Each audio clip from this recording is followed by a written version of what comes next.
Hello, and welcome to episode 4 of Barndoor build. You may notice it's changed slightly. Body's all removed. Before I get into the process I used for removing the body, I want to talk about reasons why I did it this way. And the short answer is there was no other choice. The body is in such bad shape. The seams are so rusty. There's so much rust behind panels. It all needs to come apart. So there's no point in trying to keep it together at any point, because I'm going to have to take it all apart anyway. It also, taking the body off, gives me access to easily work on this frame and chassis. So this type of restoration is not very common. It's so many hours involved that it's not worth to do it commercially. And if you're going to do it yourself, you're really going to love doing it. The reason it's worth it for me is I love this. This is what I do for fun. And when I'm done, I'll have something that's worth my effort in doing it. Never take on a project like this unless you really enjoy the work and you don't mind taking a few years to do it. Taking the body off, and it started by removing the roof. The roof is in very bad shape. I'm going to reuse the front section, but the rest of it I'll probably use the donor roofs. I cut the roof off by scribing up about 20 millimeters and cutting all the way around. The reason I did that is that when I go to reuse parts of it, I'll know that I need to add 20 millimeters plus a lip, and it'll make it a little easier. And plus, a lot of around the lip of the roof was rotten anyway, was thin, so it's easier just to replace it. So once the roof is off, the left wall, of course was hardly existent, was just basically hanging by a bit of the drip rail, which was rusty. So I just chopped that out, removed that. And then the header over the cargo doors, I knew internally that was going to be in very bad shape, so it was easier to just cut it right out. In fact, a piece here. So you can see the roof and the drip rail actually didn't look too bad shape. The metal's still decently thick.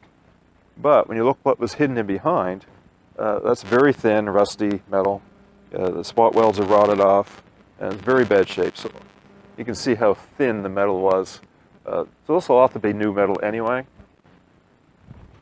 So anyway, once those two sections were cut out, the front and rear were separated.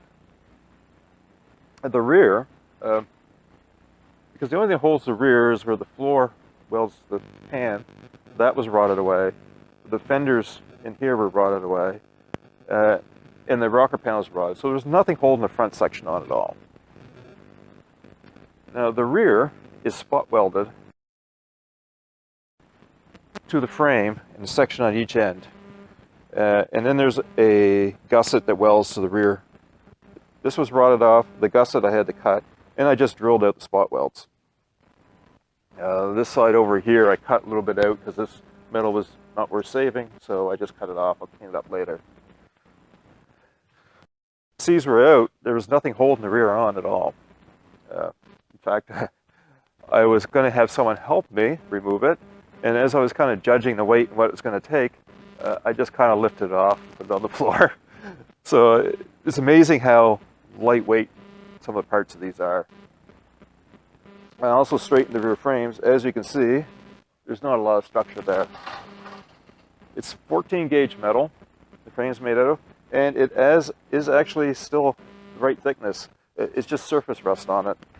So it's not pitted, except for a few spots that need to be replaced, but other than that, the metal is still its full thickness. The front, really the only thing that was holding it on was the bulkhead. Now, because where these panels weld into the bulkhead, they rot. So this section of the bulkhead needs to be changed anyway. So actually what I'm going to do is I'll probably rebuild the bulkhead from here down and completely replace that part. I can easily rebuild that and then butt weld the upper part of the bulkhead, which is still in good shape, onto it. So that's the reason I cut it there. And I had to trim a little bit down on the other side for the B-pillar. This side wasn't attached anymore, so that wasn't an issue. Now on the front, the only thing holding the front together was the air vent coming up through the floor. and about 3 inches of floor on the passenger side. So now that the body's all up, I need to accurately record everything that's there so I can rebuild it. There's not a lot of information for these around, and if I just stripped everything off the frame, I was like, oh, well, now what does this part look like, and where does it go? And I want to have every detail as close as I can get it to original.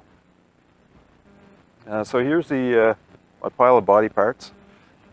This stuff will actually be going away in storage. I'm not going to need that for quite a while, because the frame and floors all have to be rebuilt before I need to look at this stuff. I'll throw some detailed videos of some of the areas at the end of this. So I guess I covered about everything I wanted to in this video. Next video, I'm going to be stripping the floor off, gathering information on the structure, and then stripping the structure off. So we head down to a bare frame on the back section. If you want to see that, please subscribe. I'm going to add a bunch of raw video to the end of this, so you can see some of the process of removing the body, and also some video around some of the details. So I guess that's about it. Thanks for watching.